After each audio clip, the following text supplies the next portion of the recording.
बहुत सारे लोग यूरोप जाने की ख्वाहिश रखते हैं, ख़ास तौर पे थर्ड वर्ल्ड कंट्री के लोग, जिनमें पाकिस्तान, इंडिया, बांग्लादेश, नेपाल वगैरह। लेकिन क्या करें, ना तो उनके पास मुकम्मल कंप्लीट डॉक्यूमेंटेशन है और ना ही यूरोप की कंट्रीज़ इतनी आसानी से उनको वीज़ा दे रही हैं, और ना ही उनके पास इतने पैसे हैं कि वो डंकी लगा के चले जाएँ या किसी एजेंट के पीछे पीछे भागे।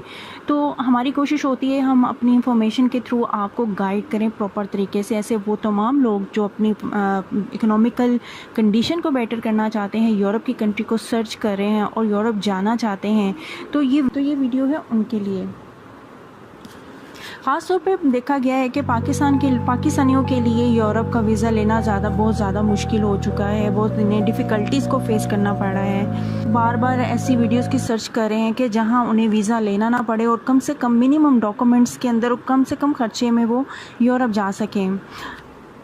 तो ये वीडियो उन्हीं लोगों के लिए ही इसमें वीडियो लेके आई हूँ कि जिसमें आपको जो है सिर्फ टिकट जो है वो खर्च करनी पड़ेगी, टिकट के पैसे लगेंगे और आपको वीज़े की भी ज़रूरत नहीं रहेगी और आप उस कंट्री में चले जाएंगे। जी हाँ, आप इस बात को की रियलिटी को जब भी समझेंगे, जब आप इस पर आप पूरी तरह से अमल करेंगे। अस्सलाम वालेकुम, कैसे आप सब ठीक हैं? उम्मीद है कि अच्छे होंगे। जहाँ भी रहें खुश रहें, अपना और अपने प्यारों का ख्याल रखें। Welcome back to my channel Ruhi Khan official. जी, अगर आप यूरोप जाना चाह रहे हैं और चाहते हैं कि ज़्यादा पैसे भी ना लगे और एजेंट के और एजेंसियों के धक्के भी ना खाने पड़े, कौंसलेट ना जाना पड़े और कम से कम डॉक्यूमेंटेशन में आप चले जाएं यूरोप और यूरोप जाके सेटल डाउन हो जाएं, तो वीडियो से आपको फ़ायदा ज़रूर होने वाला है। चैनल पे नए हैं तो सब्सक्राइब किए बगैर मत जाइएगा। वीडियो अच्छी लगे लाइक एंड शेयर ज़रूर करें। बहुत ज़्यादा लोग जो हैं वीज़ा फ्री कंट्री को सर्च करते रहते हैं, चाहे पाकिस्तान में हैं, इंडिया में हैं या कहीं भी हैं। तो आज मैं आपको एक ऐसी कंट्री बताऊंगी कि जहां पे आप वीज़ा फ्री जा सकते हैं, यानी कि वीज़ा की ज़रूरत नहीं है, सिर्फ टिकट के साथ आप वहां पे जाएंगे।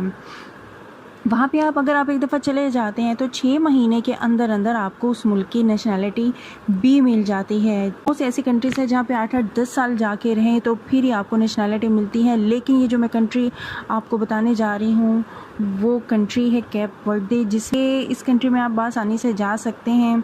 इसके लिए आपको जो डॉक्यूमेंट्स चाहिए वो मैं आपको बताती चलूँ कि सबसे पहले तो ये है कि इसमें आपके पास सिर्फ और सिर्फ जो है पासपोर्ट आना चाहिए जिसकी वैलिडिटी 6 मंथ हो। उसके अलावा आपके पास होटल बुकिंग होनी चाहिए। ऑफ़र लेटर भी ज़रूरी है, लेकिन खैर ऑफ़र लेटर के लिए आपको ज़्यादा टेंशन लेने की ज़रूरत नहीं है। 5 और 6,000 ज़्यादा से ज़्यादा लगेंगे, वो आपको जो है ऑफ़र लेटर मिल जाएगा। एक तो ये कि यहाँ से कोई आप होटल वालों को भी जो है 5 से 6 हज़ार दे के वहाँ का जो ऑफ़र लेटर ले सकते हैं। अब मैं आपको बता दूँ कि ये कंट्री है कहाँ, तो ये अफ्रीका और साउथ अमेरिका के दरमियान है। और अगर हम पाकिस्तान से इसकी फ़्लाइट की ड्यूरेशन की बात करें तो 12 से 13 घंटे में इसकी जो फ़्लाइट है, आप डिपेंड कि आप कौन सी एयरलाइन यूज़ करते हैं, और अगर आप कोई भी एयरलाइन यूज़ करते हैं तो मैक्सिमम 20 घंटे में आप वहाँ पे पहुँच सकते हैं।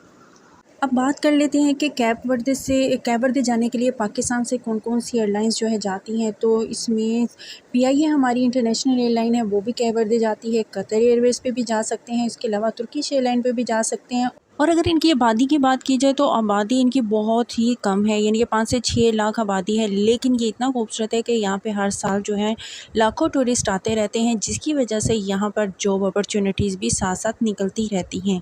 तो इस वीडियो में हम आपको ये बताते चलें कि यहाँ पे आपको अगर नेशनैलिटी लेनी है तो उसके 3 से 4 तरीके हैं जिस तरीके से आप नेशनैलिटी ले सकते हैं। लेकिन मैं आपको पहले ये बता दूँ कि जॉब्स की कैटेगरी कौन सी है, ताकि आप जब वहाँ पे जाएँ तो आप जो है इन सेक्टर्स में जॉब को फाइंड आउट कर सकें और किस तरीके से आप वहाँ पे फिर नेशनैलिटी के लिए अप्लाई कर सकते हैं। तो सब बताती चलूँ कि जॉब्स की हम बात करते चलें तो वो होटलिंग का काम बहुत ज़्यादा है। शेफ़ हो गया, कुक हो गया, वेटर्स, क्लीनर्स हो गए, क्योंकि जब टूरिस्ट बोल हैं तो डेफ़िनेटली वहाँ पे ये इसके अंदर इन की डिमांड्स होगी। उसके अलावा टैक्सी ड्राइवर्स डिमांड रहती है। उसके अलावा ग्रोसरी स्टोर हो गए, उसके अलावा फ़िशरीज़ का भी बहुत ज़्यादा यहाँ पे काम है। और अगर आप डिपार्टमेंटल स्टोर्स के अंदर काम करने का एक्सपीरियंस रखते हैं तो यहाँ पे आप ज़रूर सर्च करें, यहाँ पे आपको जॉब ज़रूर मिल जाती है।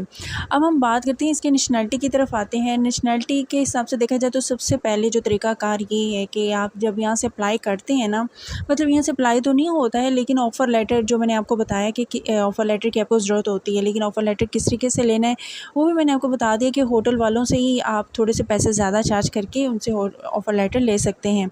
तो उसके बाद आपने टिकट ले लेनी है होटल की बुकिंग लेके आपने जो है एयरपोर्ट चले जाना है और फिर वहाँ से आपको वीज़ा ऑन अराइवल जो है मिल जाएगा और फिर आपको 1 से 3 महीने का इसका जो विज़िट वीज़ा है इशू कर दिया जाएगा एयरपोर्ट पर। और अब मैं आपको बताऊं कि नेशनैलिटी कैसे लेनी है। इसके 3 तरीके होंगे। इसका जो सबसे पहला तरीका होगा वो ये होगा कि पेपर मैरिज। आप वहाँ जाते ही कोशिश करें वहाँ की किसी लड़की से पेपर मैरिज कर लें, क्योंकि पेपर मैरिज वहाँ पे अलाउ है, क्योंकि उन्हें पता है लोग यहाँ पे आते हैं पेपर मैरिज करते हैं नेशनैलिटी के लिए।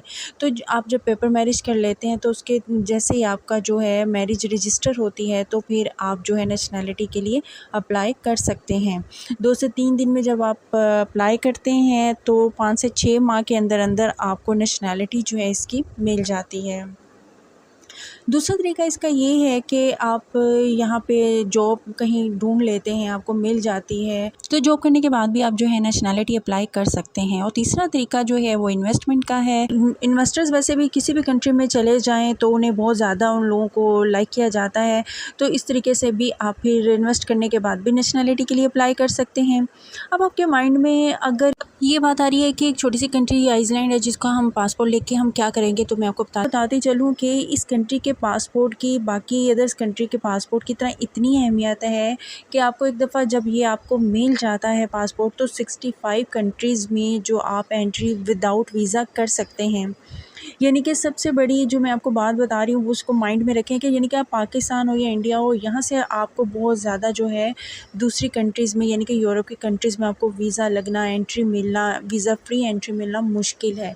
तो बेहतर है कि आप जब ऐसी किसी कंट्री का जो है नेशनैलिटी ले लेते हैं तो आपकी अपनी नेशनैलिटी भी वहीं रहेगी जो जिस कंट्री से आप बिलोंग करते हैं, लेकिन आपके पास दूसरी अगर ऐसी किसी यूरोप की कंट्री की भी नेशनैलिटी आ जाती है तो बाकी के अदर यूरोप की कंट्रीज़ में जहाँ पे आपके लिए फिर जाना आसान हो जाता है। सिर्फ आप टिकट लेते हैं और चले जाते हैं, यानी कि वीज़ा फ्री एंट्री हो जाएगी आपकी।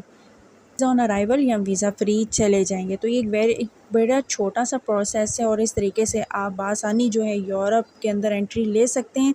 सिर्फ अगर देखा जाए तो 6 माह से लेके 1 साल तक का ये प्रोसेस है। और कैप वर्दे का अगर आप वीज़ा ले लेते हैं, पेपर मैरिज करते हैं या जॉब के थ्रू या इन्वेस्टमेंट के थ्रू आप नेशनैलिटी लेते हैं तो फिर आपको पासपोर्ट ज़रूर मिलेगा और इस तरीके से आप इसका जो है फ़ायदा ले सकते हैं। तो मैं आपको बताती चलूँ कि कैप वर्दे में मुस्लिम कम्युनिटी कितने परसेंट है, तो यहाँ पे 1% मुस्लिम कम्युनिटी है, बाकी जो है क्रिश्चियन है और दूसरे अदर रिलीजन से ताल्लुक़ रखते हैं जो कि कैप वर्दे में आकर रह रहे हैं। इवन कि आप यूरोप की किसी भी कंट्री जैसे कि सिंगापुर, जापान हो गया या जो भी ऐसी कंट्रीज़ जो कि आपको नॉर्मली जो है आपको एंटर नहीं होने देते, अगर आप पाकिस्तान या इंडिया या नेपाल या बांग्लादेश से हैं तो आप यहाँ पर आराम से जा सकते हैं इस पासपोर्ट के थ्रू। तो आपको किसी किस्म की प्रॉब्लम नहीं होगी, क्योंकि इन कंट्रीज़ में जाना सभी का ड्रीम है, लेकिन तरीका किसी किसी को पता होता है। आई होप सो कि इस वीडियो के ज़रिए आपको ये मेन पॉइंट क्लियर हो चुका होगा कि अगर आप इस छोटे से यूरोप की कंट्री का पासपोर्ट एक दफ़ा लेने में कामयाब हो जाते हैं तो फ्यूचर में आपको उसके फ़ायदे क्या होने वाले हैं। आई होप सो कि आपको वीडियो अच्छी लगी होगी, इन्फॉर्मेशन अच्छी लगी हो तो लाइक एंड शेयर ज़रूर करें। कोशिश करूँ कि लिंक भी डिस्क्रिप्शन बॉक्स में डाल दूँ ताकि अगर आप वहाँ पे जॉब अगर आप हासिल करना चाहते हैं तो उसके थ्रू आप जो है कर सकते हैं। तो असल तो मकसद यही है कि आप वहाँ जाएँ ज़रूर एक दफ़ा और इस सारी इन्फॉर्मेशन के थ्रू इसको यूटिलाइज़ ज़रूर करें। आई होप सो कि वीडियो अच्छी लगी हो तो लाइक एंड शेयर ज़रूर करें। तो मिलते हैं नेक्स्ट किसी वीडियो में यूरोप की वीज़ा इन्फॉर्मेशन के साथ या किसी यूरोप की कंट्री की हिस्ट्री के साथ। तो टिल देन मुझे रखिए दुआ में याद। अल्लाह हाफिज़।